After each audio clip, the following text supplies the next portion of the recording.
Good day everyone, I am Anaya Famalvar, one of the representatives of Group 2, and today I am here to present a proposed advocacy entitled Revitalizing Urban Mobility, Subwalks for an Improved Public Transit, which aims to speak and resolve an issue that is important to you, I, and many others in our community.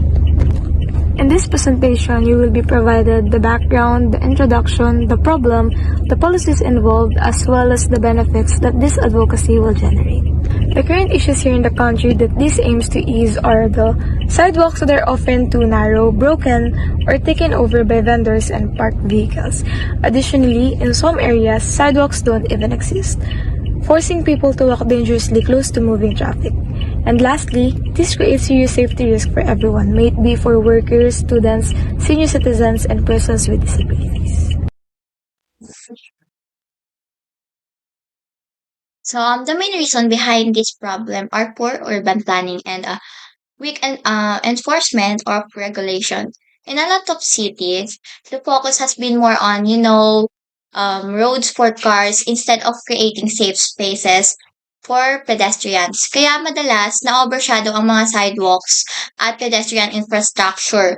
With cities getting more crowded, the need for safe walkways is becoming more important. But despite that, many cities still don't prioritize fixing or building sidewalks, leaving pedestrians with unsafe walking areas. Now, the situation has a pretty negative effects.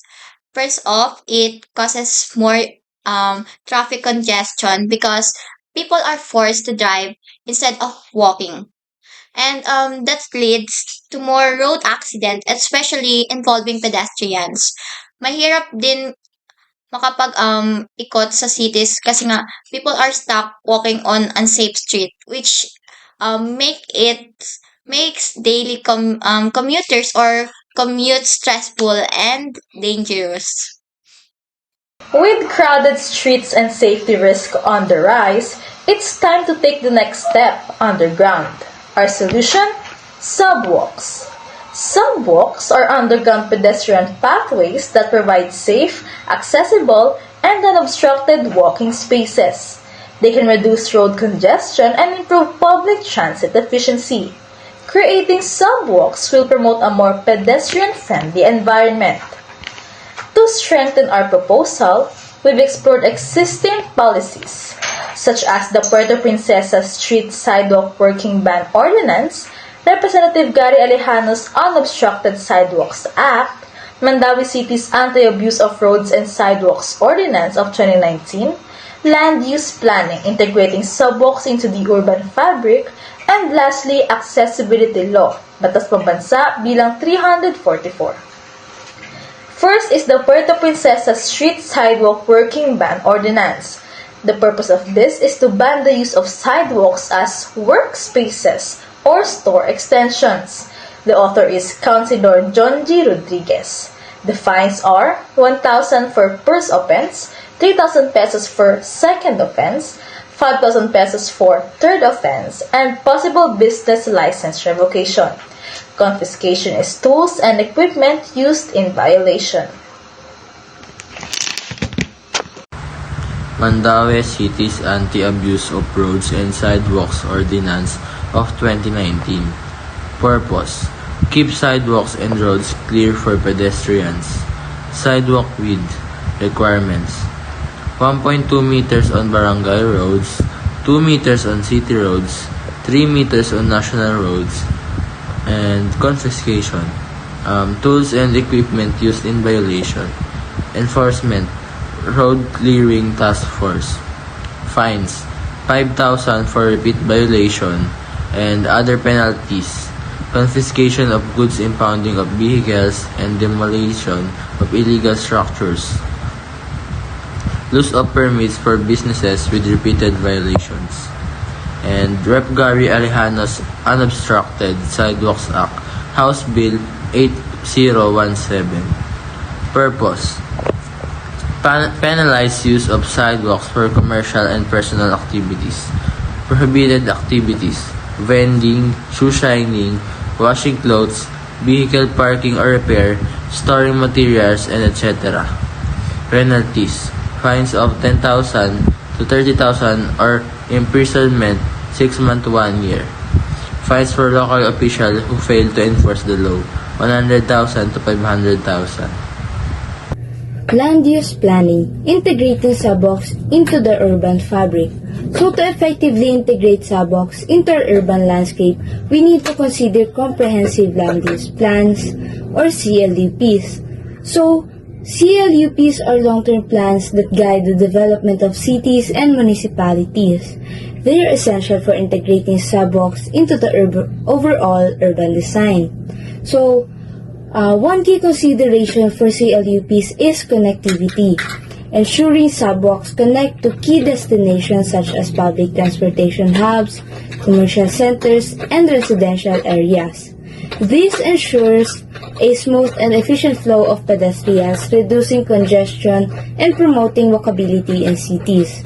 Another crucial factor is public consultation, engaging with the public to gather input and address concerns about subwalk development. So, when the public is involved, we can create solutions that are not only functional but also widely accepted and beneficial for everyone. And in addition to urban planning, we must also consider accessibility. The Accessibility Law, also known as Batas Pambansa bilang 344, requires that sidewalks and pedestrian pathways, including subwalks, be accessible to persons with disabilities or PWDs. This law says that sidewalks and subwalks should have ramps, textured tiles for the visually impaired, and enough space for wheelchairs. These features help make our cities safer and easier to move around in. Advantage of benefiting of adding subwalks and extended sidewalks. Increase pedestrian safety. Subwalks provide crossing in high traffic areas or near public transport hubs. Number 2, protect pedestrians from road hazard like speeding vehicles and unsafety instructions. Number 3, keep vehicles traffic uninterrupted, improve traffic flow. Number 4, exclusive design incorporate ramps, elevators, and signs of accessibility, especially for disabilities like PWDs. Ayun. Subwalks can accommodate stores or small shops, creating new business opportunities for nearby companies or local businesses.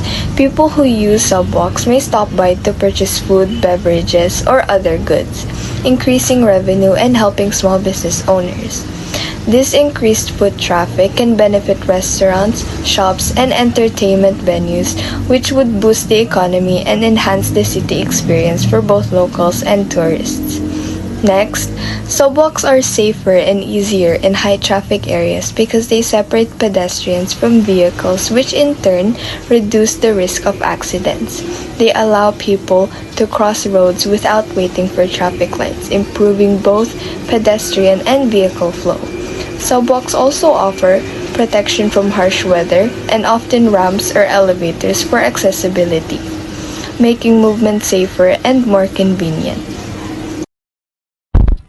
Okay, the next benefits and advantages of adding subwalks and extending sidewalks are reduced road traffic. Subwalks reduce jaywalking and unclogged roads, improving traffic flow. And e-bike lanes provide safe travel for cyclists without interfering with cars, further enhancing traffic efficiency. So, based on our advocacy, we mainly focus on the safety of the citizens. So, adding subwalks and extended sidewalks will ensure safety to the citizens since they don't need to walk on the road because they have their own path on where they could walk. And the next bullet here is about the bike lanes. So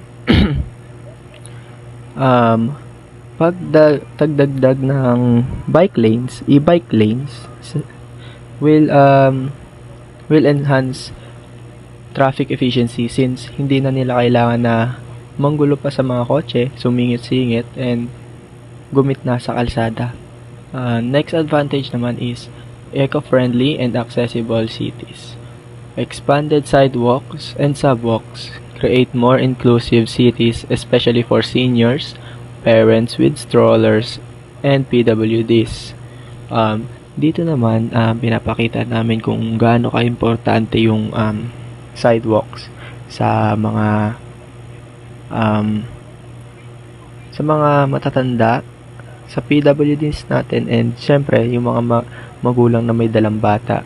Kasi na maglakad sila sa kalsada, we can assure safety from them since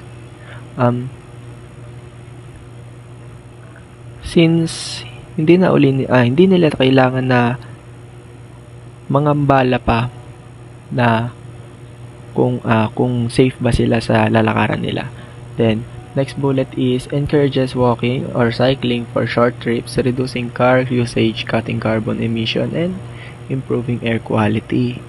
Ngayon, hindi lang kami nag-advocate to have a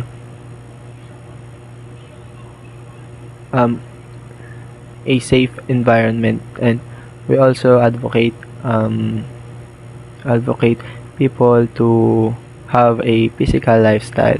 So adding sidewalks will help people and encourage people to live a healthier life and start exercising from just walking or cycling.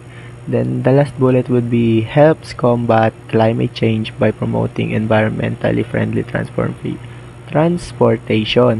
So ano nga ba yung mga environmentally friendly transportation natin?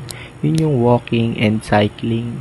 Katulad dun sa second bullet, sinabi natin dito na nagre-reduce to ng car usage since ini-encourage natin yung mga tao na maglakad at magbike. And reducing car usage will also cut carbon emissions na mag-i-improve sa air quality natin and will help to combat climate change. Okay, so for the last advantage or benefit of adding sidewalks or extending subwalks is that it boosts local businesses, wherein subwalks provide space for kiosks and shops, creating new opportunities for small entrepreneurs and investing revenue. It also creates vibrant public spaces, wherein walkable cities attract more people, benefiting restaurants, shops, and entertainment venues while boosting the economy. It also improves safety and mobility, where subwalks offer a secure, accessible space for pedestrians, reducing traffic congestions and accidents. To conclude this all, investing in better pedestrian pathways makes cities safer, more efficient, and enjoyable for everyone. Again, this is an advocacy presented by Group 2, Revitalizing Urban Mobility, Subwalks for an Improved Public Transit.